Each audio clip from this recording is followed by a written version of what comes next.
છે કે મરણ જે ઠીક છે, જે બેદરકારી એ કોણ કહી દે બેદરકારી? એ તો જે ફાઇલ હશે ને ફાઇલ, એ ફાઇલ છે અમારી જોડે. અરે પણ એ ફાઇલ આધારે ડોક્ટર જે કોણ ડોક્ટર? અમે ડોક્ટર નું લખેલું બતાવીએ કે શરીરમાં જે મેન હોય ને આપણે હોસ્પિટલમાં જે મેન આપણે એ તો પીએમ નું ને સાહેબ. અરે આ ફોરેન્સિક સાયન્સ લેબોરેટરી પ્રમાણે પીએમ થશે. એ તો બોડી ની વાત છે, પણ બોડીમાં જે થયું, બોડીમાં જે થયું એની અંદર જે રીત લેવામાં આવશે પહેલા તો આપણે પીએમ જ કરાવવું. અરે સાહેબ ના હોય ડોક્ટર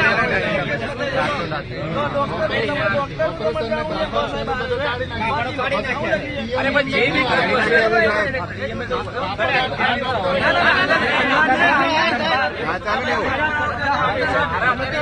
મારે વાઘોડિયા જવું પડશે ને અત્યારે મને મેસેજ આવ્યો છે ને મારી પાસે.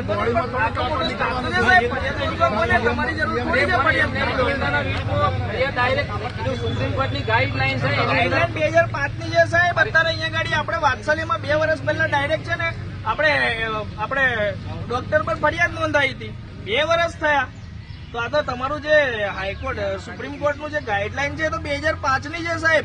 જે બી પણ એમાં પ્રોસેસ ડાયરેક્ટ ડોક્ટરના વિરુદ્ધમાં કીધે ગુનો દાખલ થાય ને. કેમ થાય? જો અરે પણ પહેલા પીએમ કર્યા પછી આગળ વધે છે ને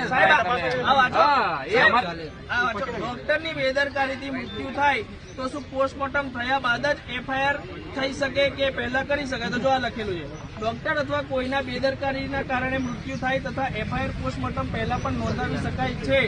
એફઆઈઆર નોંધાવવાનો હેતુ એ છે કે પોલીસને ઘટના અંગે જાણ કરવામાં આવે. કોણ જાહેર કરે? ડોક્ટર સાહેબ જાહેર કરે બેદરકારી થઈ સાહેબ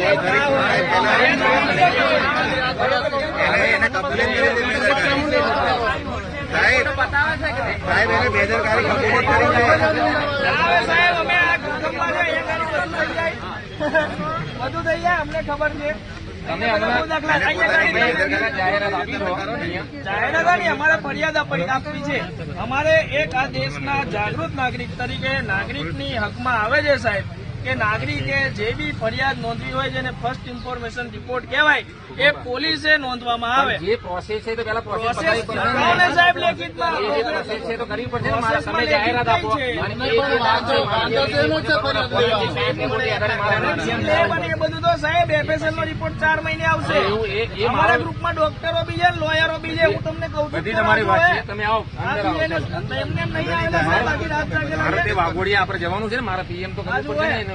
આ જો બીએનએસ ની બધી સેક્શન આટલી લાગે એની બી તૈયારી આપે. બીએનએસ ખોટું છે સાહેબ. ત્યાં ના પાડે એમ ખોટું છે પણ લેતા કેમ નહીં? ડાયરેક્ટ નહીં લેવાય ફરિયાદ. ના લેવાય સાહેબ.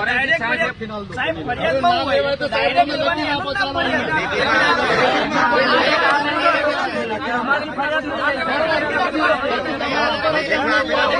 તમે એક જણા મોકલો સારું રહેશે. લેખિતમાં છે. તમે લેખિતમાં આવજો મને સહી સિક્કા સાથે મને આપી દો. ના એવું ફરિયાદ લેવામાં આવે કે ના જાહેરાત તો કીધું. અરે પણ અમે ખોટી ફરિયાદ કરવા આવ્યા છે અહીંયા બધા આટલા બધા માણસો. ખોટી ફરિયાદ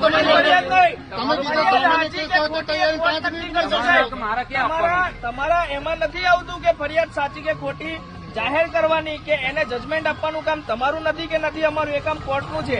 કોર્ટમાં એક કામ લઈ જતા પહેલા તમારે કામ કરવામાં આવે અહીંયા આગળ એફઆઈઆર કરવાનું. તમે એફઆઈઆર નથી કરી રહ્યા. પણ પેલા પ્રોસેસ તો મારા ફરિયાદી આવે ને ફરિયાદી લખાવે.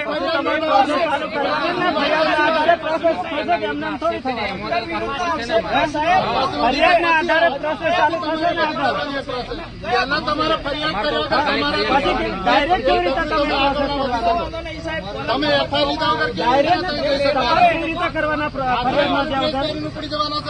પણ ફરિયાદ નોંધ્યા વગર તમે ફરિયાદ નોંધ્યા વગર કેવી રીતે જવાના ત્યાં ફરિયાદ વગર તમે પ્રોસેસ કરવાની જાહેરાત આપી.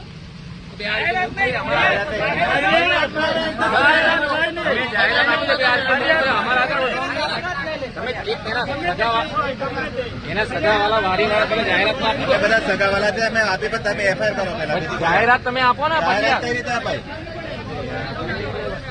ફરિયાદ